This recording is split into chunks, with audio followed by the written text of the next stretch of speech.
Responsibility लेते हैं, चाहे वो सीनियर्स हैं चाहे वो जूनियर्स हैं। जहाँ पे मैटर करते हैं ना, जहाँ मैटर बड़े हो जाते हैं वहाँ वो दूसरों पे छोड़ के चल नहीं पड़ते हैं। जहाँ मैटर बड़े हो जाते हैं वो खुद जिम्मेदारी लेते हैं और फ्रंट से लीड करते हैं, परफॉर्म करते हैं। एक बार फिर विराट द किंग कोहली, और वो छाए आज दोबारा से बड़े मैच के अंदर। पहले तो पाकिस्तान जब आता है तो उनको पता नहीं एकदम क्या हो जाता है, और पाकिस्तान के आते ही उनके वो सारी चीजें अंदर से इस तरह मोटिवेट उनको कर देती हैं, और उन्होंने सेंचुरी जिस तरह लास्ट टाइम भी किया था, इस बार फिर उन्होंने जो है ना सेंचुरी खड़का के पहले पाकिस्तान को जो है ना मैच हराने में एक अहम रोल अदा किया। और आज इस बड़े मैच के अंदर जहां बहुत सारे लोग रेट कर रहे थे ऑस्ट्रेलिया को कि Australia can be a difficult opponent for Bharat और वो टफ टाइम दे सकती है, लेकिन कोई टफ टाइम दिया नहीं। किंग कोहली खड़े हुए और पूरा मैच जिस तरह उनकी जो वजह शौहरत है, एक मैजिकल चेज देखने को मिला। आसान नहीं होता है, इतने ही रन बनते हैं। कोई बैटिंग साइड बहुत अच्छी खेल जाए तो वो 280 290 पे जाती है दुबई के अंदर। हम अपनी सारी क्रिकेट वहां पे खेले, हमें पता है। तो दूसरी बारी के अंदर इस पे बड़ा प्रेशर होता है बड़े मैच के अंदर, और बड़े मैच के अंदर बड़ा प्लेयर ही प्रेशर लेता है। वो आउट होके ड्रेसिंग रूम के अंदर नहीं बैठता, इसीलिए वो अभी तक टीम के अंदर है और इसीलिए दुनिया का बेस्ट प्लेयर है विराट कोहली।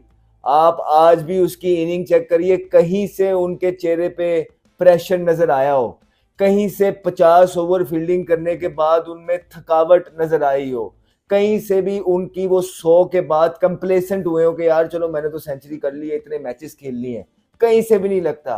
आसपास सबको खिलाते हैं, एक पार्टनरशिप डेवलप करते हैं जो कि इस तरह के 260 250 के रन चेज में बहुत इंपॉर्टेंट होती है। आज फिर अकेले ही विद ईज मैच लेके चलते हैं, प्रेशर आने नहीं देते हैं, एक एंड को होल्ड करके रखते हैं, वहां पे विकेट नहीं देते हैं। जो उनकी पार्टनरशिप लगी आयर के साथ, उसने मैच इस 260 के चेज में ये बहुत अहम पार्टनरशिप थी। आयर भी बहुत जबरदस्त खेले, उन्होंने पूरा साथ दिया इस मुश्किल मैच के अंदर। जबरदस्त फॉर्म के अंदर है आयर, बहुत अच्छा खेल रहे हैं। हमने पहले भी बोला है शायद आयर इस आईसीसी चैंपियंस ट्रॉफी का हिस्सा ना होते, लेकिन जो इंग्लैंड के खिलाफ उन्होंने इनिंग्स खेली है उसकी वजह से उन्होंने फोर्स किया कप्तान को और सिलेक्टर्स को कि आई एम हियर, मैं अच्छी फॉर्म के अंदर हूं, मैं इंडिया के काम आ सकता हूं। और वो काम आ रहे हैं, बड़े मैचेस के अंदर काम आ रहे हैं।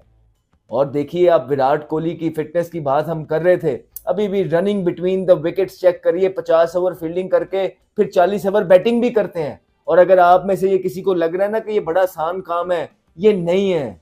सालों से वो यही करते आ रहे हैं भारत के लिए, सालों से वो ये करके आ रहे हैं। और फिर दुख होता है कि उनके अपने ही कुछ सीनियर्स जो है उनके अंदर से कीड़े निकालते हैं। हम नाम लेना चाहेंगे जिस तरह सनी गावस्कर हो गए, विद ऑल ड्यू रिस्पेक्ट, बड़ी परफॉर्मेंसेज हैं उनकी और पास्ट के अंदर उन्होंने भारत का बोलबाला किया है। लेकिन अब आके जो वो क्रिटिसाइज करते हैं अपने प्लेयर्स को, अब आके जो अपने बड़े बड़े प्लेयर्स के अंदर से जो अपनी टीम को उनकी वर्ल्ड नंबर 1 वर्ल्ड नंबर 2 बनाए हुए हैं, उनके अंदर से जब कीड़े निकालते हैं और अवाम को डिस्गाइज करने की कोशिश करते हैं और कहीं ना कहीं थोड़ा सा पर्सनल होके चीजें कर जाते हैं, बड़ा दुख होता है ये देख के कि यार एक तरफ आप यहाँ पे लोगों की साइड ले रहे हैं और हमारी टीम जो है हमारी 9वें नंबर पे खड़ी है और आप कह रहे हैं कि लोगों को क्रिटिसाइज नहीं करना चाहिए। अपने लोगों का दुख होता है, अपने लोगों से प्यार होना चाहिए, बर्दाश्त होनी चाहिए। लोगों की 50-50 इनिंगें हो गई हैं, कोई स्कोर नहीं हो रहे,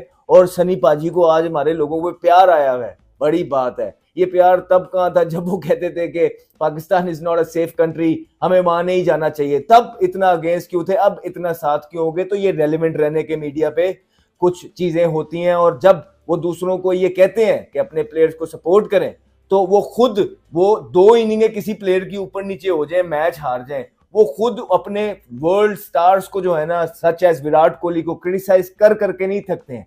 तो मुझे समझ नहीं आती उनके इस तरह के बयान की। फिर बॉर्डर गवास्कर सीरीज के अंदर पूरी दुनिया हाई वोल्टेज गेम थी, कमेंट्री बॉक्स में बैठ के अपने ही प्लेयर को उन्होंने 3 दफा बोला स्टूपिड स्टूपिड स्टूपिड, ये पूरी दुनिया ने सुना और ये जग रसाई हुई भारत के प्लेयरों की इस वजह से। लेकिन आज वो दूसरों को दर्श दे रहे हैं और बोल रहे हैं कि अपने प्लेयर्स को सपोर्ट करना चाहिए। आपको भी यही पैगाम है कि आपकी भारत की टीम नंबर 1 टीम है, भारत की टीम एक तो फिर फाइनल में पहुंच गई है, अभी वर्ल्ड कप भी जीता है, तो यार उनको सपोर्ट करें, लोगों को बताएं उनकी बढ़ाइयां कि इन्होंने भारत के लिए इन प्लेयर्स ने, रोहित ने, विराट ने क्या क्या किया है, बुमराह ने, बजाय कि वो ये करें, वो क्रिटिसाइज करते हैं। तो ये सारी चीजें अवाम को पता होनी चाहिए कि ये क्या है, और अवाम अंदाजा लगाए कौन कितना ऑनेस्ट है, कौन कितना नहीं है। लेकिन जहां तक इस भारत की मैच की बात रही है, बॉलिंग के अंदर भी शानदार एग्जीक्यूशन थी उनकी, बड़े अच्छे लाइंस और लेंथ पे उन्होंने बॉलिंग की है। शामी ने 3 विकेटें ली हैं। शामी जब से इंजरी से वापस आए हैं अच्छी टीम के काम आ रहे हैं। बुमराह नहीं है, लेकिन आउटस्टैंडिंग प्लानिंग के साथ भारत चल रहा है, एक अच्छा कॉम्बिनेशन खिला रहा है। एक फास्ट बॉलर के साथ जाता है जो कि शामी होते हैं, उसके बाद पांड्या उनका साथ देते हैं, और फिर स्पिनर्स की एक लाइन कुलदीप यादव के तौर पे हमें देखने को मिलती है। अक्सर पटेल आते हैं बीच में, उसके बाद जडेजा आते हैं, फिर चक्रवर्ती आते हैं। इंसान जाए तो जाए कहां। दूसरी तरफ अच्छा खेला स्टीव स्मिथ ने, जो है ऑस्ट्रेलिया की गति को संभाला और एक पार्टनरशिप डेवलप की, अपना 73 स्कोर किया। और दूसरी तरफ जो ट्रेविस हेड थे, जिनको ये कहते हैं कि ब्लू शर्ट नजर आ जाए तो पता नहीं उनके मुंह में पानी आ जाता है, पता नहीं लगता कि भाई इनू ख्वाब च भी जड़ा है ना ब्लू शर्ट ही नजर आ रही होती है। आज वो मिथ भी टूटी।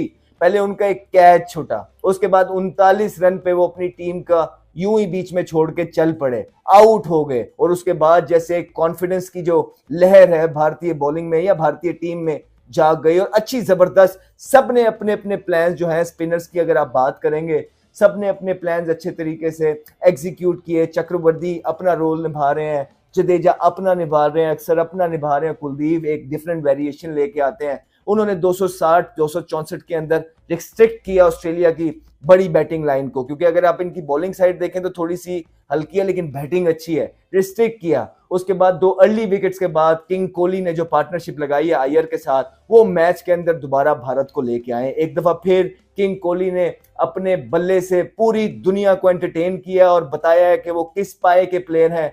किंग कोहली जैसे प्लेयर सदियों में एक दफा आते हैं, और याद रखिए ही इज 36, वो जितना भी खेलेंगे भारत के लिए गोल्ड है। जिस दिन, चाहे वो आज है, चाहे साल बाद, चाहे 2 साल बाद, चाहे 4 साल बाद, जिस दिन विराट कोहली क्रिकेट को खैराबाद कह जाएंगे, उनको पूरा भारत नहीं पूरी दुनिया मिस करेगी। और भारत के पास जितना मर्जी बैटिंग का टैलेंट आ जाए, लेकिन कोहली की जगह कोई नहीं ले पाएगा, सिर्फ इस वजह से कि आप सिर्फ ये देखिए कितने कितने मुश्किल मैचेस सिंगल हैंडेडली भारत को जितवाते आ रहे हैं। आप पास के अंदर उनकी चेस देखें, सबसे मुश्किल काम होता है क्रिकेट के अंदर जब आप चेस कर रहे होते हैं। उनकी सबसे ज्यादा सेंचुरीज हैं चेस करते हुए, 9 सेंचुरीज हैं, और 70-80 इस तरह के जिस तरह आज किया है वो तो अनगिनत है। इस तरह विराट कोहली ने अपनी टीम को ओवर द ईयर सहारा दिया है। इस तरह विराट कोहली ने क्रूशियल मैचेस के अंदर पहले under the captainship of Dhoni, उसके बाद फिर ये खुद कप्तान थे, और अब under the captainship of Rohit Sharma, इन्होंने वंडर्स किए हैं। लाइफ टाइम प्लेयर है, सदियों में एक दफा इस तरह का प्रोफेशनल प्लेयर पैदा होता है जिसके पास बहुत हाई कैलिबर स्किल लेवल है। फिर उसके बाद इंटेंस ट्रेनिंग की उन्होंने, और उनकी जो मेंटल टफनेस है वो बियॉन्ड दिस वर्ल्ड है। इसलिए वो एलीट एथलीट, अगर ट्रू मायने में हमारे क्रिकेट के अंदर कोई एलीट एथलीट कहलाने के काबिल है तो विराट द किंग कोहली हैं। जिस तरह फुटबॉल के अंदर एक जो एक पायनियर ऑफ फुटबॉल है जिसको लुकअप करते हैं, वो क्रिस्टियानो रोनाल्डो हैं। उनकी फिटनेस की वजह से, उनके स्किल्स की वजह से, उनके टेम्परामेंट की वजह से, उनकी मेंटल टफनेस की वजह से। इसी तरह हमारी क्रिकेट के अंदर अगर कोई एक प्लेयर उनके आसपास लगता है क्रिकेट के अंदर, वो विराट कोहली हैं। सिर्फ उनकी देखिए आप, उनकी रूटीन्स देखिए, आप उनका प्रोफेशनलिज्म देखिए।